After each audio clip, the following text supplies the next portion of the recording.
بسم اللہ الرحمن الرحیم۔ حضرت عیسیٰ علیہ السلام کے متعلق گفتگو ہو رہی ہے۔ اسی زمن میں ایک بات یاد رکھیں، مرزا غلام احمد قادیانی، کہ جس کو انگریز نے اس وجہ سے لانچ کیا تھا، اس وجہ سے اس کو ایجاد کیا تھا کہ ہندوستان میں جب انگریز نے دیکھا کہ ہماری طرف ہر طرف سے جہاد کے نعرے لگ رہے ہیں اور یہ کوششیں ہو رہی ہے ہمیں نکالنے کے لیے، مسلمان کیا، ہندو کیا، کافر کیا، ہر ایک طرف سے نعرے اٹھ رہے تھے، تو انہوں نے مسلمانوں کے خلاف مرزا غلام احمد قادیانی جیسے خبیث انسان کو لانچ کیا، اور سب سے پہلے اس نے جہاد کا انکار کیا اور یہ کہا کہ نعوذ باللہ میں عیسیٰ ابن مریم ہوں، اور میں جب آ گیا ہوں اس دنیا میں تو اب جہاد حرام ہو گیا، اب جہاد کی کوئی ضرورت نہیں ہے۔ ایک طرف تو اس نے نبی ہونے کا دعویٰ، کبھی عیسیٰ ہونے کا دعویٰ، کبھی امام مہدی ہونے کا دعویٰ، لیکن اس کے ساتھ ساتھ وہ اتنا بڑا خبیث انسان تھا کہ گستاخیاں بھی کیا کرتا تھا، نبی کے بارے میں، امہات المومنین کے بارے میں، پیغمبروں کے بارے میں، صحابہ کے بارے میں، ولیوں کے بارے میں، یہاں تک کہ عام مسلمانوں کے بارے میں بھی۔ تو یہاں عیسیٰ علیہ السلام کے متعلق غلیظ زبان استعمال کی تو علماء کرام نے اس کے خلاف آواز بلند کی، تو اس شیطان نے اپنی کتاب کشتی نوح میں پہلے تو مولویوں کو خاصی گالیاں دی۔ اب یہ مولویوں کو جو گالیاں دی جا رہی اس زمانے میں، یہ آج کی بات نہیں، پرانے زمانے کی باتیں ہیں۔ تو کہتے بھی یہ مولوی بڑے بدذات ہے، یہ کمبخت ہے، یہ اپنی لالچ میں آ کر جہاد کا نعرہ بلند کر رہے ہیں، ان کا اپنا ہی مقصد ہے اور کچھ بھی نہیں ہے۔ کہ عیسیٰ علیہ السلام کی کہتے ہیں، لوگ مجھے کہتے ہیں کہ تم عیسیٰ علیہ السلام کی تعظیم نہیں کرتے، یہ مرزا غلام احمد قادیانی خبیث کہتا ہے کہ لوگ مجھے کہتے ہیں کہ میں عیسیٰ علیہ السلام کی تعظیم نہیں کرتا، حالانکہ مجھ سے زیادہ تعظیم کرنے والا تو کوئی ہے ہی نہیں۔ میں تو عیسیٰ علیہ السلام کی بھی تعظیم کرتا ہوں اور ان کی 6 بہن بھائیوں کی بھی تعظیم کرتا ہوں، اتنا بڑا خبیث ہے، اور ان کے باپ یوسف نجار کی بھی نعوذ باللہ تعظیم کرتا ہوں۔ اور معاذ اللہ، اس نے اپنی کتاب تریاق القلوب میں لکھا ہے کہ عیسیٰ علیہ السلام کی 3 نانیاں اور 3 دادیاں نعوذ باللہ زناکار اور کسبی عورتیں تھیں، یعنی زنا کر کے پیسے کمانے والی عورتیں تھیں۔ اب اتنا بڑا خبیث ہے، اتنا بڑا بیوقوف ہے کہ مریم علیہ السلام نے تو نہ کبھی دوبارہ شادی کی، اور نہ اللہ تعالیٰ نے دوبارہ فرمایا کہ میں نے باقی لوگوں کو بھی ان کے ذریعے پیدا کیا، اور جب ایسا ہوا ہی نہیں تو پھر دادی کہاں سے پیدا ہوئی، اور پھر ایک تو کیا 3 دادیاں۔ تو یہ اتنے بڑا خبیث انسان تھا، اور یہ نبوت کا دعویٰ کوئی آج کی بات نہیں ہے۔ حضور صلی اللہ علیہ وسلم کے زمانے بھی لوگوں نے نبی ہونے کا دعویٰ کیا، اور حضور صلی اللہ علیہ وسلم نے خود فرمایا کون ایسا شخص ہے جو اس کو قتل کر کے آئے گا۔ تو پھر حضرت فیروز دہلوی رضی اللہ تعالیٰ عنہ نے اسود عنسی جو یمن کا رہنے والا تھا، اس نے نبی ہونے کا دعویٰ کیا، اس کو قتل کر دیا۔ تو جبرائیل علیہ السلام حضور صلی اللہ علیہ وسلم کے پاس آئے اور مبارکباد دی، تو حضور صلی اللہ علیہ وسلم نے فرمایا فاز فیروز، کہ فیروز کامیاب ہو گیا، یعنی اس خبیث کو قتل کر کے فیروز کامیاب ہو گیا۔ اور حضور صلی اللہ علیہ وسلم کے آخری زمانے میں، یعنی حضور صلی اللہ علیہ وسلم کے وفات سے پہلے، مسلمہ کذاب نے نبی ہونے کا دعویٰ کیا، اور جیسے ہی ابوبکر صدیق رضی اللہ تعالیٰ عنہ خلافت پر فائز ہوئے تو سب سے پہلے لشکر اس کے لیے تیار ہوا۔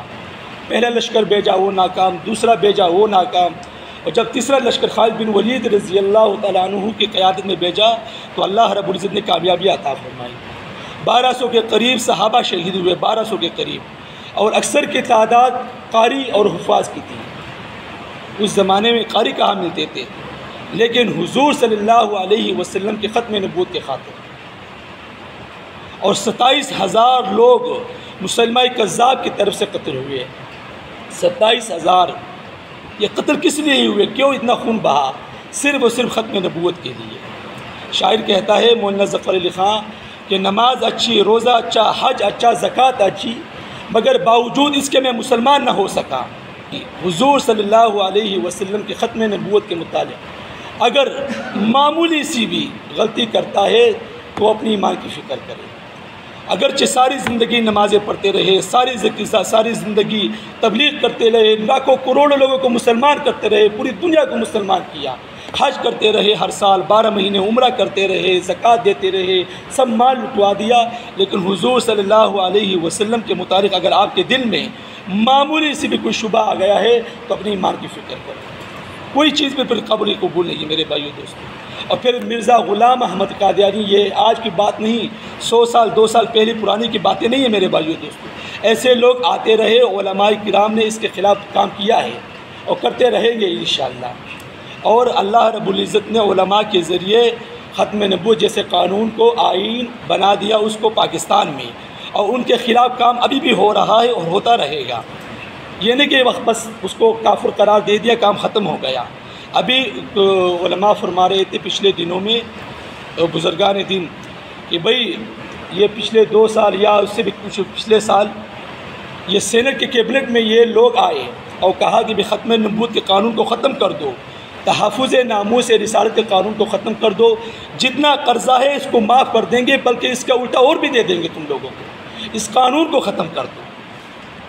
اور الحمدللہ یہ پاکستان میں نہیں بلکہ افریقہ جیسے ممالک اور برطانیہ جیسے ممالک میں علماء کرام نے اس کے خلاف کیس کیے کہ مرزا غلام احمد قادیانی اس کے ماننے والے کافر ہے, اس کا مسلمانوں سے کوئی تعلق نہیں.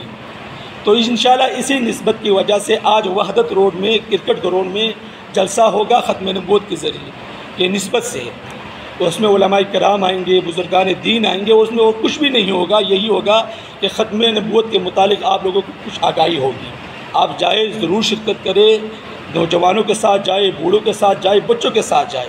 اگر آپ یہ کہتے ہیں کہ بھئی حالات ٹھیک نہیں ہے, جس طرح کہ باجوڑ کا بھی حملہ ہوا ہے ادھر بھی ہو سکتا ہے, تو میرے بھائیو دوستو اگر اللہ رب العزت نے آپ کی موت لکھی ہے تو اللہ کے فرشتے بھی آپ کو نہیں بچا سکتے, انسان تو دور کی بات. اگر اللہ رب العزت نے آپ کی موت نہیں لکھی تو فرشتے بھی آ کر آپ کو مار نہیں سکتے.